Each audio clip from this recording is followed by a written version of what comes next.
Olá, paz do Senhor, tudo bem?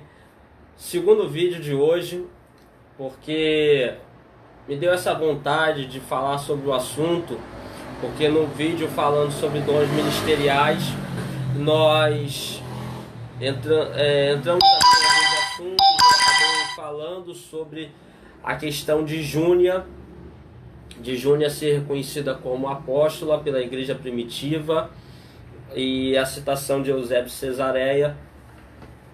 E depois eu refleti e vi assim, ficou bem claro até que ponto a mulher pode estar exercendo o pastorado ou não, se pode, se não pode. E eu queria trazer uma reflexão rápida. O outro vídeo foi um tempo meio longo, mas nesse eu quero ser mais rápido. Então vamos lá, nós vamos ter algumas questões a serem analisadas.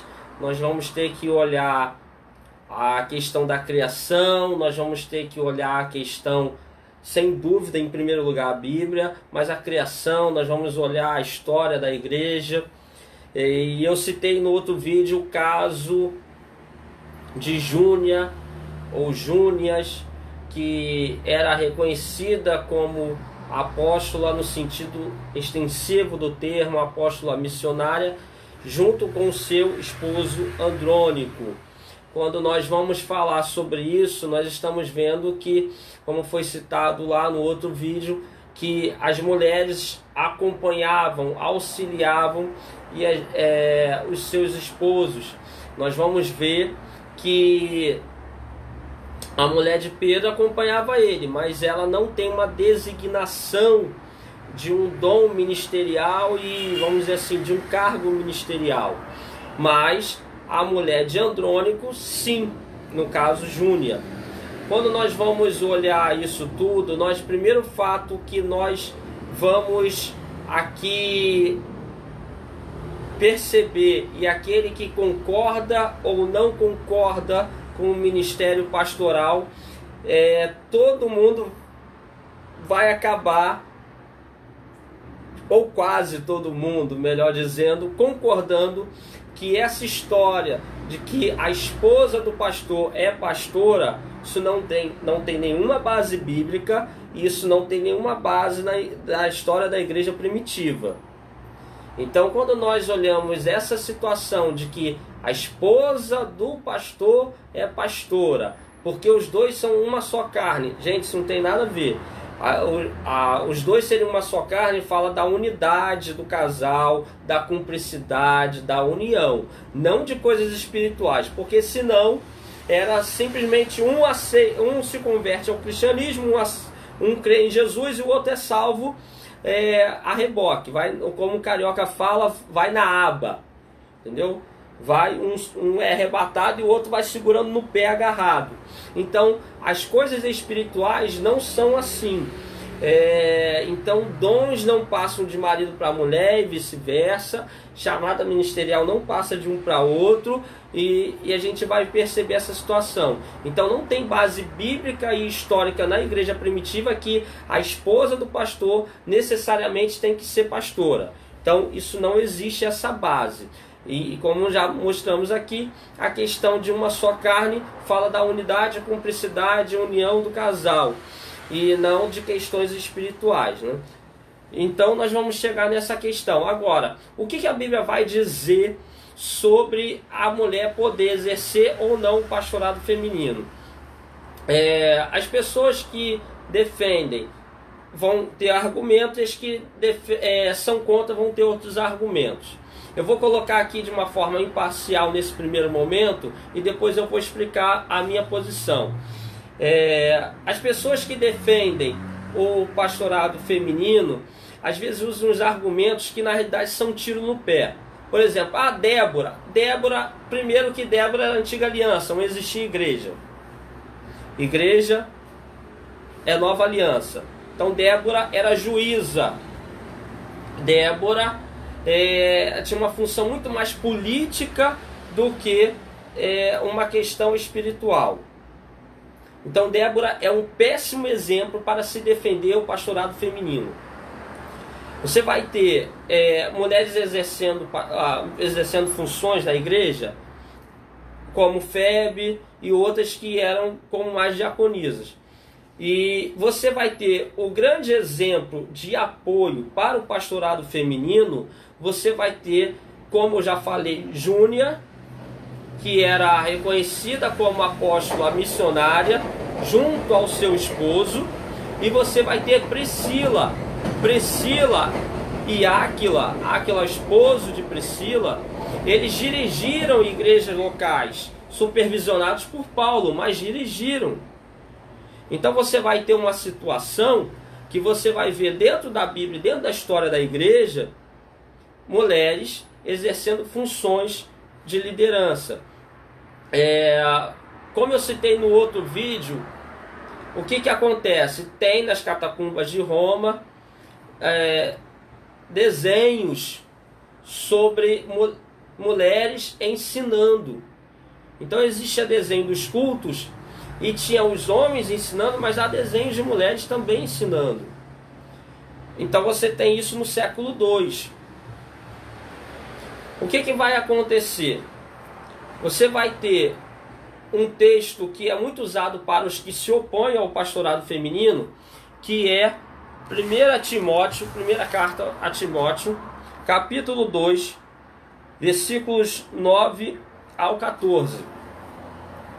E uma parte muito interessante é o 12, que diz, na versão Ara, diz o seguinte: e não permito que a mulher ensine, nem exerça autoridade sobre o homem, esteja porém em silêncio. 13. Porque primeiro foi formado Adão e depois Eva. 14. E Adão não foi iludido, mas a mulher, sendo enganada, caiu em transgressão. 15. Todavia será preservada através da sua missão de mãe, e se ela permanecer em fé, amor e santificação com bom senso. Tá, vamos perceber isso. Qual a diferença dessa versão para a versão ACF? A versão ACF, no versículo 12, ela não fala que a mulher não pode exercer autoridade sobre o homem de uma maneira que parece que é um homem de uma forma indiscriminada. Mas sim que a mulher não pode exercer autoridade sobre o marido. Não sobre qualquer homem, mas sobre o marido. E aí você vai pegar o contexto do texto, onde está dizendo o seguinte, que primeiro veio Adão e depois veio Eva. Adão era pastor de Eva ou Adão era marido de Eva? Existia uma relação ministerial ou uma relação conjugal ali? Então você vai perceber o seguinte: eu sou mais a favor da posição da versão ACF. Apesar de eu ser muito fã da Ara, de uma forma geral, mas eu sou mais a favor nessa posição aqui, nesse texto, da versão ACF, que é o seguinte, que a mulher não pode exercer autoridade sobre o seu marido. Quando nós vamos ver até o exemplo de Andrônico e Júnias, e o artigo científico que eu citei da Juliana Cavalcante, que as mulheres tinham, muitas das vezes, uma função junto com aquele apóstolo missionário, como até mesmo algumas como apóstolas, como é o caso de Júnia, mas como auxiliadora e não como líder. O que seria isso? No meu entender, diante da Bíblia, diante da história, diante de alguns exemplos e diante do texto que acabamos de ler, olhando pela versão ACF, que a mulher, ela, se tiver chamado e recebido o dom pastoral, porque nenhum texto traz que dons fazem distinção, ou melhor dizendo, Deus faz distinção de gênero na hora de distribuir dons. Então, diante disso, eu vejo o seguinte: a mulher tendo a chamada pastoral, recebendo esse dom, ela pode sim exercer a função de pastora auxiliar. não como dirigente sobre o seu marido. Já me perguntaram: Luiz, e se a mulher não tiver marido? Se ela for viúva, por exemplo, bem, a condição é ela não exercer autoridade sobre o marido. Eu vou entender então que se ela não tem marido, ela não está errada. O marido morreu, vai fazer o que, gente? Então, eu vou entender que nesse caso, ela não está fora dos parâmetros bíblicos. O que, dentro do meu entendimento, a mulher casada, ela ser a pastora dirigente, eu já chego num ponto que eu vou respeitar, vou tratá-la com educação, ética, com respeito ministerial, mas eu não concordo. Não quer dizer que eu a veja como herege, tá? Eu vou deixar isso aí para Deus julgar. E aí, essa questão eu vou tratar com ética, mas no meu olhar, diante da Bíblia, da história da igreja primitiva e de alguns reconhecimentos de pais da igreja, eu vou ver uma situação que a mulher, ela vai sim poder exercer como auxiliadora do seu esposo, onde não necessariamente toda esposa de pastor é pastora, porque isso não tem fundamento bíblico. Então você vai chegar numa questão embasada, sem embasamento. Então, eu resumindo, na minha visão, e que talvez não tenha ficado muito claro no vídeo anterior, é que a mulher ela pode ser pastora caso ela tenha chamada, dom para isso, e sendo pastora auxiliar, que ela não pode exercer autoridade sobre seu marido. E se ela for viúva, ela está lá e o marido morreu e ela assumiu a liderança da igreja, eu já vejo como um outro caso. Eu já vejo que não há um impedimento porque ela não está exercendo autoridade sobre o marido, é porque ele morreu. Então, essa é a minha posição, esse é o meu pensamento. Respeito quem pensa o contrário. Isso é uma questão para lá de secundária. A nossa questão primária é a salvação em Cristo, pela graça de Deus, e que a Trindade existe, e que o Senhor ele tem o seu caráter, e que ele age segundo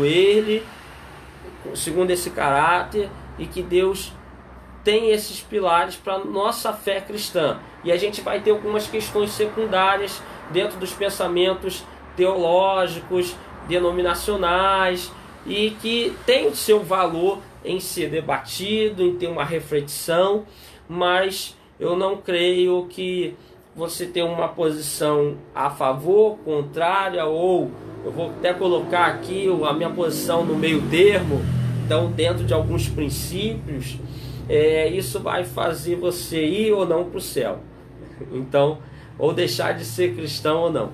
Então eu acho isso uma questão secundária, mas deixo a minha opinião baseado nos fatos que eu acabei de falar aqui sobre a Bíblia, sobre posições, sobre exemplos bíblicos, sobre a história da igreja primitiva.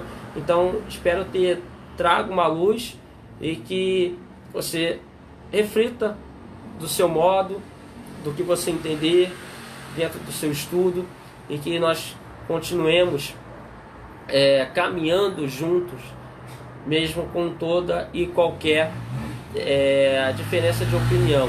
Eu tenho visto de uma forma muito preocupante esse debate, muita agressividade de ambos os lados, muitas falas ofensivas de pessoas dirigindo a outro que pensa de maneira diferente, e até mesmo nós vamos ver um debate muito grande em cima disso, e às vezes a gente esquece de outras coisas, do que estão levando nossos jovens para fora do Evangelho. A falta de embasamento bíblico, os questionamentos do relativismo, do secularismo, e que a gente não fala disso, mas fala de uma coisa tão, não banal, mas de uma coisa tão menos importante. Às vezes o pessoal vem com unhas e dentes, onde era para a gente se tratar mais amistosamente. e naquilo que era para a gente estar defendendo a nossa fé, trazendo ensinamento para os nossos irmãos, para eles não entrarem de repente nos caminhos tortuosos para lhe tirarem a fé. Às vezes a gente não fala tanto, mas fica aí a reflexão. Que Deus abençoe sua vida. Dá um curtir, compartilha pra gente. Amém? Deus abençoe.